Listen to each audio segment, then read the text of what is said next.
एक ऐसी खबर जिसने एक शदीद किस्म की बेचैनी से दो चार कर दिया है पाकिस्तान के ताकतवर हलकों को। भारत ने पाकिस्तान पर 2026 शुरू होते ही एक जंग मुसल्लत करने का फैसला कर लिया है। नोटिस टू एयरमैन नोटम जो है वो जारी कर दिया है। भारत ने पाकिस्तान की सरहद पर अपने जंगी तैयारे पहुंचाए हैं। एक बहुत बड़े मिसाइल के तजुर्बे का दावा किया है। फ़ज़ाई हुदूद जो है वो भारत ने अपनी बंद करने का फैसला किया है। मिसाइल नूर खान के ऊपर आके गिरी, this is very dangerous.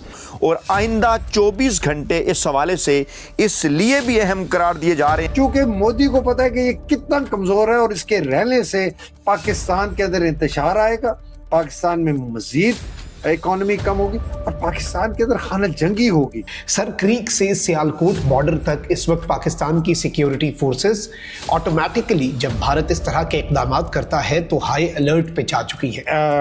India के साथ जो जंग है ना तो वो इसकी ऐसे की तैसी कर देंगे। अल्लाह मैं देखें, we cannot fight even a limited conventional war with India. हम नहीं लड़ सकते। फ़ज़ाई हुदूद को बैनुल-अक़वामी परवाज़ों के लिए बंद करके इंडियन एयरफोर्स की मशक के लिए रिजर्व करने का नोटिस यानी कि नोटम जारी कर दिया है। भारत अपनी आई पर आ गया है। शहबाज हुकूमत ने कर्जों के रिकॉर्ड में पीटीआई हुकूमत का भी रिकॉर्ड तोड़ दिया है। नया साल चढ़ते ही कुछ खौफनाक किस्म की डेवलपमेंट्स हुई हैं बॉर्डर्स के ऊपर, और रात भर बॉर्डर पर क्या होता रहा है। और 2026 के आगाज से पहले पाकिस्तान पर वाज़े कर दिया है। नाज़रीन किराम, भारत अपनी आई पर आ गया है और भारत ने अपना असल साल के आखिरी दिन और 2026 के आगाज से पहले पाकिस्तान पर वाज़े कर दिया है।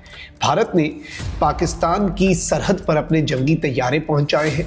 एक बहुत बड़े मिसाइल के तजुर्बे का दावा किया है। फ़ज़ाई हुदूद जो है वो भारत ने अपनी बंद करने का फैसला किया है। सर क्रीक से सियालकोट बॉर्डर तक इस वक्त पाकिस्तान की सिक्योरिटी फोर्सेस ऑटोमेटिकली जब भारत इस तरह के इकदाम करता है तो हाई अलर्ट पे जा चुकी है। पाकिस्तान एयरफोर्स, पाकिस्तान नेवी और पाकिस्तान आर्मी इंक्लूडिंग जो पाकिस्तान की न्यूली एस्टैब्लिश्ड रॉकेट फोर्स है, सब जो है वो इस वक्त हाई अलर्ट पे है कि भारत कोई ना कोई एडवेंचरिज्म कर सकता है। मिसाइल का तजुर्बा किया। इंडिया की मिनिस्ट्री ऑफ डिफेंस ने फुटेज तो जारी की लेकिन उसका टारगेट पे जो इम्पैक्ट है उसकी फुटेज जारी नहीं की। आज जो खबर सामने आई है वो ये है कि इंडिया ने प्राले मिसाइल जो है उसका तजुर्बा किया है और ये इंडिजिनसली डेवलप यानी इंडिया के अंदर ही बनाया गया solid propellant quasi ballistic missile है।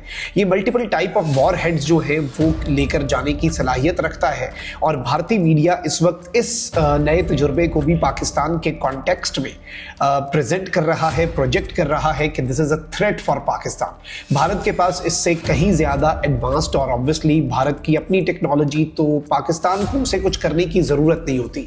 अगर कोई ऐसी चीज़ है जो भारत के अंदर ऑलरेडी डिज़ाइन की जा चुकी है या भारत के इंजीनियर्स का वो शाहकार है या कमाल है तो पाकिस्तान को ज़्यादा कुछ करने की ज़रूरत नहीं है। भारत ने क्या किया है? भारत ने जंगी जुनून में चूंकि भारत मुब्तला है और ये इस वक्त इंडियन मीडिया ने कंफर्म कर दिया है और भारतीय एयरफोर्स जो है उसने, इंडियन एयरफोर्स ने ऑफिशियली अनाउंस किया है, जंगी जुनून में मुब्तला भारत ने पाकिस्तानी सरहद के करीब गुजरात में फ़ज़ाई मशकों का ऐलान किया है। भारतीय एयरफोर्स ने पाकिस्तानी सरहद के करीब गुजरात के इलाके कच्छ में बड़े पैमाने पर फ़ज़ाई मशकों का ऐलान किया है और इस सिलसिले में भारत ने ये ऐलान करते हुए कहा कि 20 से 21 जनवरी तक हम जो अपनी फ़ज़ाई हुदूद है, अपनी जो एयर स्पेस है वो बंद रखेंगे। बैनुल-अक़वामी परवाज़ों के लिए बंद करके फ़ज़ाई हुदूद को इंडियन एयरफोर्स की मशक के लिए रिजर्व करने का नोटिस टू एयरमैन नोटम जो है वो जारी कर दिया है। भारतीय मीडिया के मुताबिक इन मशकों में राफेल, सुखोई 30, MKI और जैगवार और दीगर फ्रंट लाइन लड़ाका तैयारे जो हैं वो हिस्सा लेंगे। अब इसमें सबसे अहम तरीन चीज़ है वो ये है कि इन मशकों में तेज़ रफ्तार परवाज़ें, हवाई लड़ाई की मशक यानी जो एरियल डॉग फाइट होती है उसकी एक्सरसाइजेज और मुमकिन तौर पर लाइव फायरिंग और बमबारी की तरबियत जो है वो भी शामिल होगी।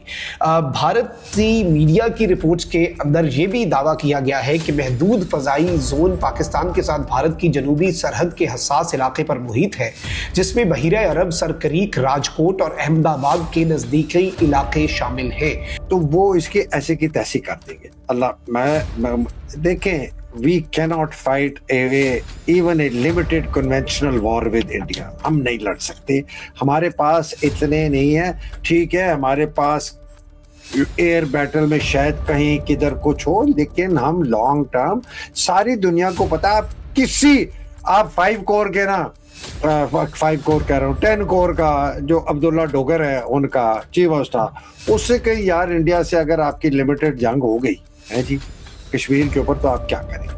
आप 5 कोर के चीफ ऑफ स्टाफ से पूछ लें कि यार अगर आपकी लिमिटेड वॉर हो गई इंडिया से क्या?